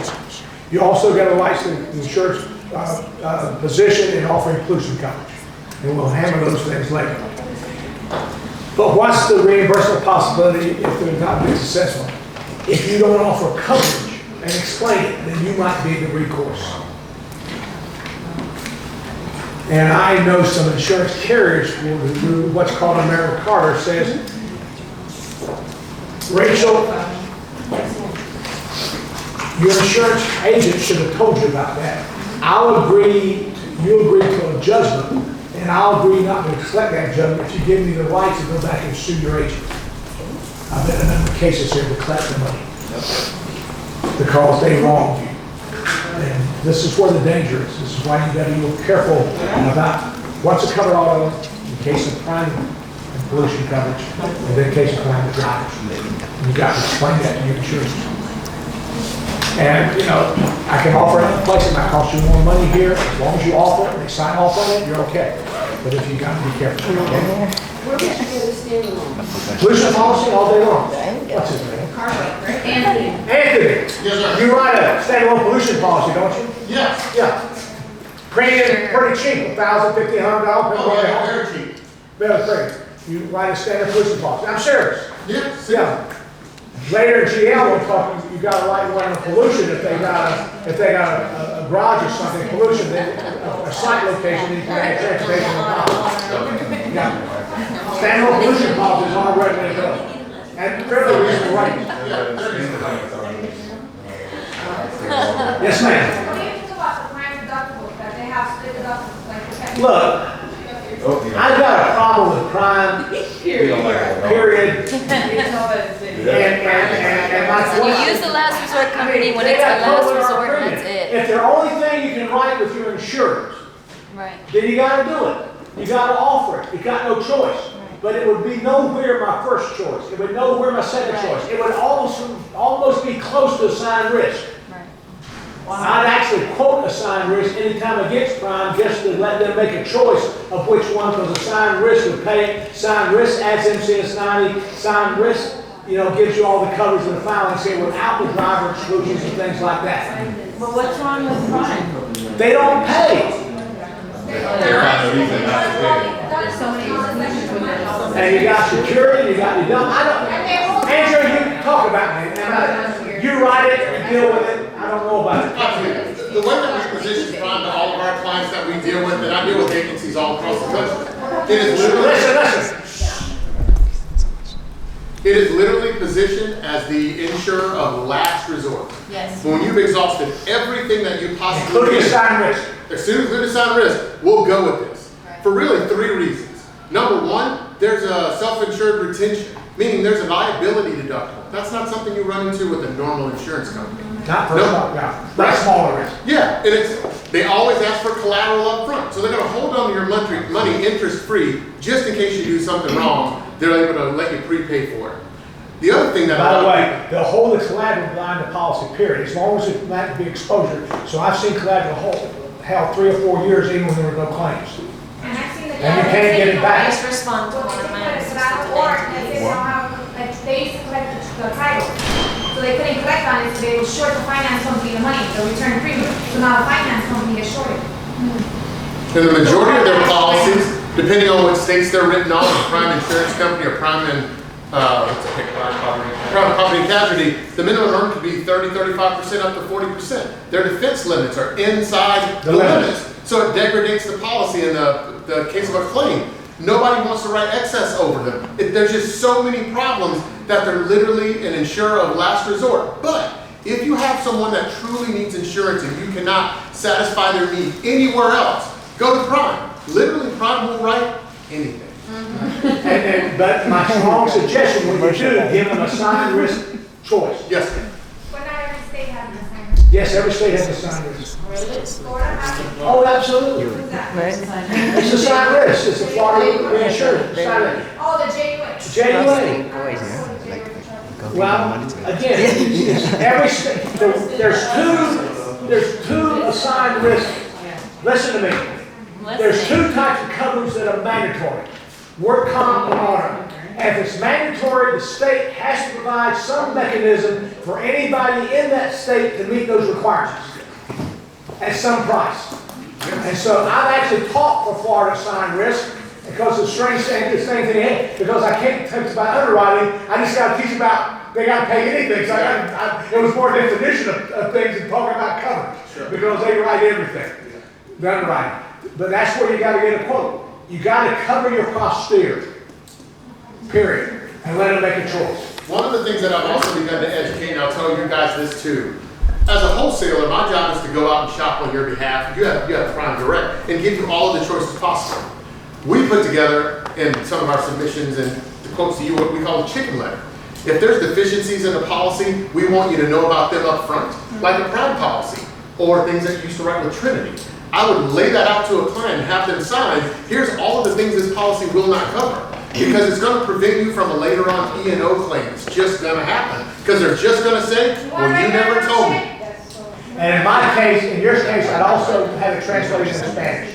There you go. You cover all your business. Down here, I would strongly recommend any of these restrictions to be translated into Spanish. Can we get our documents? Christina, we should get our documents also in Spanish. Do what? The documents be also translated in Spanish. The form itself? Like our application. Well, your application should be, and also your uninsured motor selection process should be in Spanish too. But those kind of, anytime there's a selection, that I would not require Spanish for the auto form itself, just because that's standard filed by the state, and they would have to file a Spanish version of that part of the statement. I'd offer translation of it, if at all possible, from somebody other than you. And this stuff, you just got to be careful. In today's marketplace, when everybody can be sued, you don't want to be the one holding the only deep pocket involved in it, okay? These are the limits required on page 36. The standard limit is $750. The $5 million, your insurers aren't going to inadvertently pick up something need $5 million because of the PRP, potential responsible party. That's hot stuff. Because when the shipper gives your insured a load that qualifies for $5 million, the person who gave your insured a load is jointly severally liable if it's not done properly. If the driver hasn't been screened, if they haven't done a background check, if they haven't had the right endorsement on the CDL, if they don't have the $5 million. So no shipper is going to give a load requiring $5 million unless they vet the motor carrier who's hauling it has done everything to have the $5 million. Same thing with buses? Pardon? Buses? Yeah. No, we're not talking about buses. We're talking about hazardous material. I'll talk about buses in a second if you want. The million though, your example of $1 million, your insured's hauling $750 until they haul that machinery with gas. Now you need $1 million. Autos need $1 million. My son-in-law for the skid loader needs $1 million. The can of touch-up paint needs $1 million.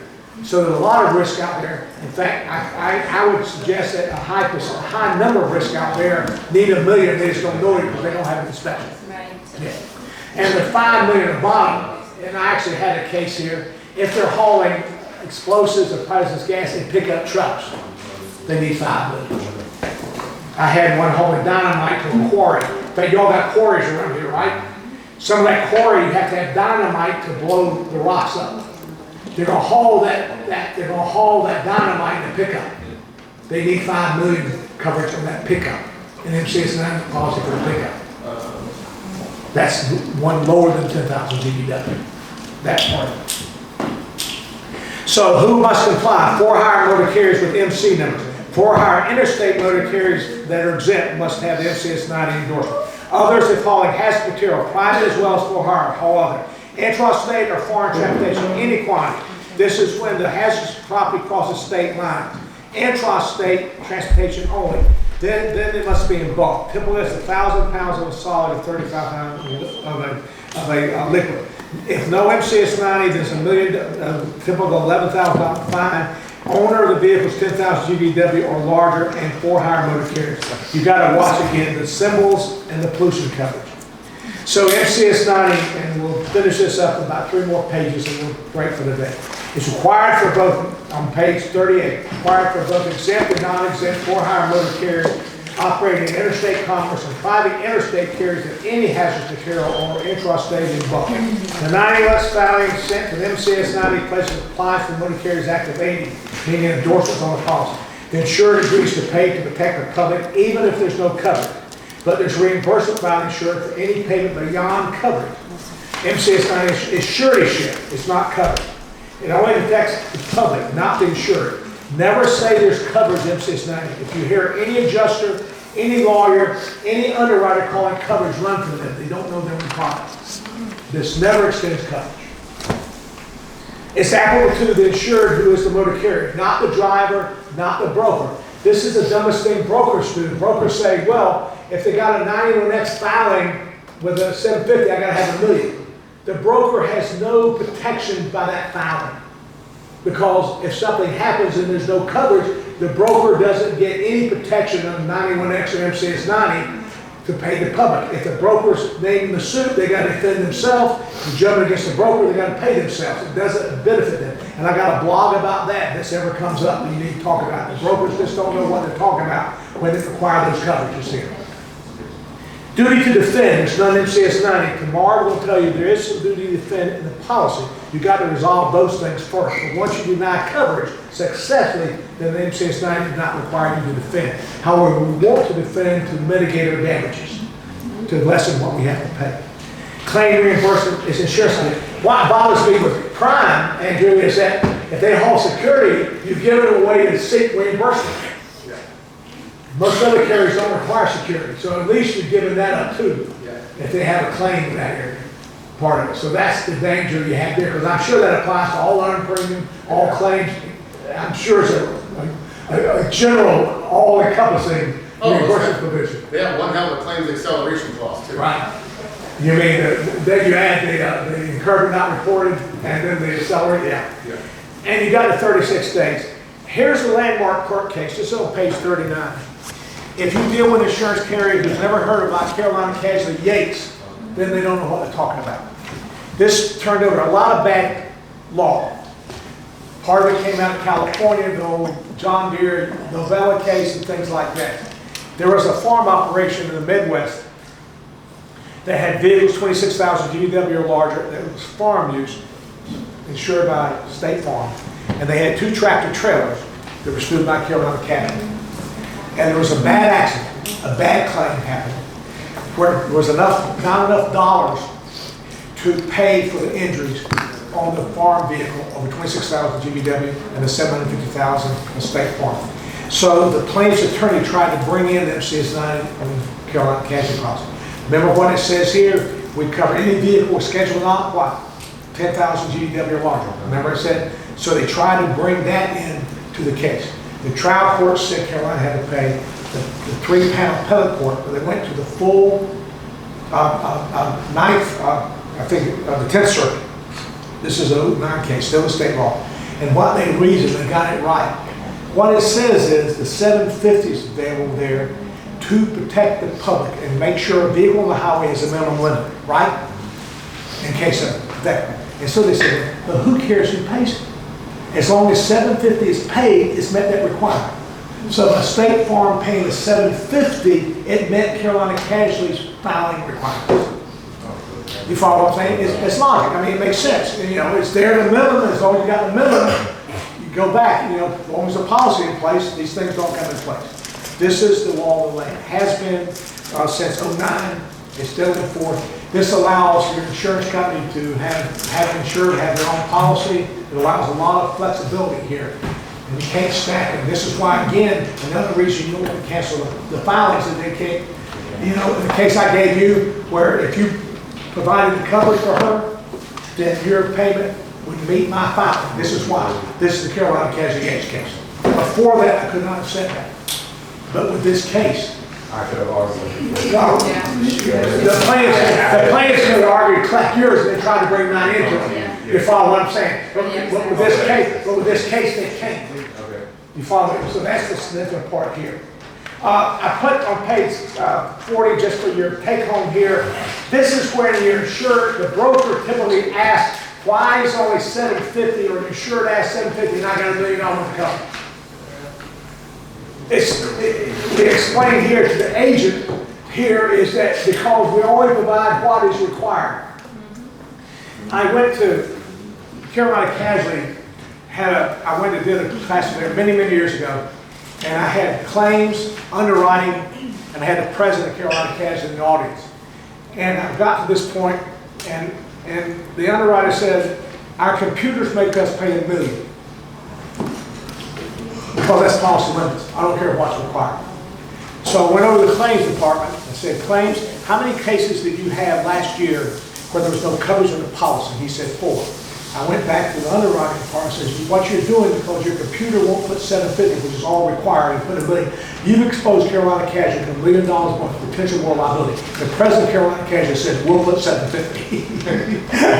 Well, that's a true story. So it's all we're going to promise to the public is how much what? We have to. You follow what I'm saying? You get full policy limits as long as there's what? The only time this comes in place, and there's a side part here, it also extends what you have to reimburse. Now typically that sounds good, but realistically it's not that good because they'd have to pay the $1 million good anyway, but that's the sort of thing. So then I explained to the insured why it's not there, and then also to their customers. You follow what I'm saying? So that's there. So the last page here, then we're gonna finish for the day. Unless you have something you want to do this thing. Are we okay with finishing for the day here? Okay. Any business using it, kind of summarize what we've done for the last 4 hours. Unit 6 wheels in interstate commerce, hauling property owned or not owned, plus people and hazmat needs in MCS 90. The requirement is to obtain a DOT number, who they are and what their operations are. That's information on the federal website in the MCS-1 or 150. They must pay a fee to Uniform Carrier Registration System. They could have to meet financial responsibility requirements of 91X MCS 90, but the financial responsibility only protects the public, not the insured motor carrier. It only becomes involved when there's what? No coverage. Always go to coverage first. And they also need to be insured. Fair enough here?